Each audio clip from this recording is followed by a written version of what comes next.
Ladies and gentlemen, this is a translation game. Turukwigisha abana Ikinyarwanda, reka noneho bagiye kudusemurira. 1 2 3 go. How is your day? I wake up, go to the bathroom. I go downstairs and eat. Noodles and then go back upstairs. I play video games with my brothers.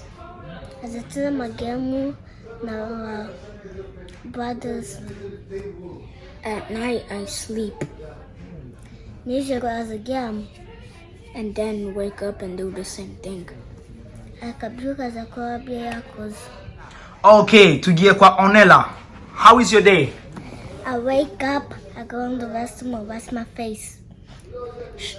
As a duka agenda kuri wese na karaba mumaso. I go downstairs and get some food. As agenda hasi as a ibit. I come back and then I just got my iPad or my mom's phone, then I guess do TikTok.